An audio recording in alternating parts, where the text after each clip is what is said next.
আমাদের যে নতুন রাজনৈতিক দল হইছে এনসিপি, জাতীয় নাগরিক পার্টি, ন্যাশনাল সিটিজেন পার্টি, ইনশাআল্লাহ আমরা শাপলা মার্কা নিয়ে আমরা নির্বাচন করব। শাপলা কেউ ঠেকাইতে পারবে না, ইনশাআল্লাহ কেউ ঠেকাইতে পারবে না, ইনশাআল্লাহ। আমরা নির্বাচন কমিশনকে আমরা বলতে চাই, আপনারা নির্বাচন কমিশনের যে দায়িত্ব, আমরা দেখতে পাচ্ছি নির্বাচন কমিশন তার দায়িত্ব যথাযথ পালন করছে না, তার রিমোট কন্ট্রোল অন্য জায়গায়। নির্বাচন কমিশন আগারগা থেকে পরিচালিত হওয়ার কথা ছিল, কিন্তু নির্বাচন কমিশন পরিচালিত হচ্ছে অন্য কোনো জায়গা থেকে।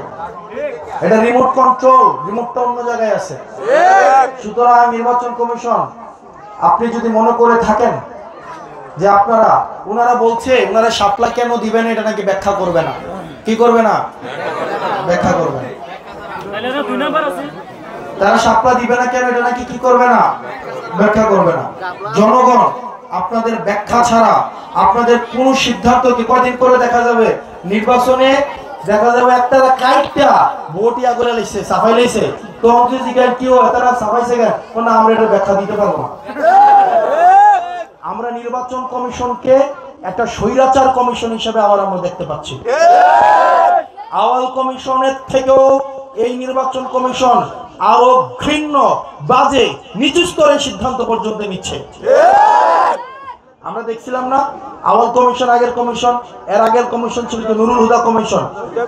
নুরুল হুদা কমিশনের যে ছবিটা, আমার মনে হয় এটা আগারগাঁও, নুরুল হুদার যে জুতার মালার একটা ছবি আছে না, এটা আগারগাঁওয়ে সবচেয়ে বড় করে একটা ছাপাই দিতে হবে।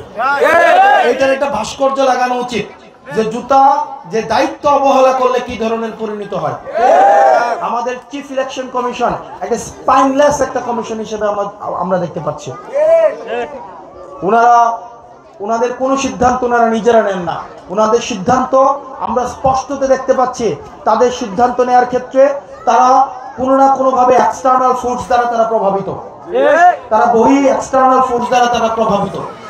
সুতরাং ইলেকশন কমিশনে যারা আছেন, আপনারা বাংলাদেশপন্থী হয়ে, জনগণপন্থী হয়ে আপনারা আইন মেনে আপনাদের সিদ্ধান্ত নেবেন। একটা সাংবিধানিক প্রতিষ্ঠান কখনোই স্বেচ্ছাচারী ডিসিশন নিতে পারে না, কখনোই স্বেচ্ছাচারী ডিসিশন নিতে পারে না। আবার আমরা দেখতে পাচ্ছি আমাদেরকে বিভিন্ন রাজনৈতিক দলের মধ্য দিয়ে হুমকি দামকি দেওয়া হয় যে আমরা যেন শাপলা চাওয়া থেকে আমরা যেন পিছিয়ে আসি। শাপলা যদি জাতীয় ন্যাশনাল এমব্লেম হওয়ার কারণে শাপলা যদি রাজনৈতিক দলের প্রতীক না দেওয়া যায়, তাহলে ধানের শীষকে বাতিল করতে হবে। কারণ ধানের শীষ কোথায় রয়েছে, জাতীয় প্রতীকে রয়েছে, তারাকেও বাতিল করতে হবে। কিন্তু আমরা দেখলাম একটা দ্বিচারিত সিদ্ধান্ত নিচ্ছে নির্বাচন কমিশন। আমরা অবশ্যই যদি শাপলা না দেয়, আমাদের নির্বাচন কমিশনে আমাদের নিবন্ধনের কোনো প্রয়োজন নেই। আমাদের এই জাতীয় নাগরিক পার্টি, আমরা বিপ্লবী ফোর্স হিসাবে আমাদের বিপ্লবের অসম্পূর্ণ কাজ আমরা সম্পূর্ণ করব।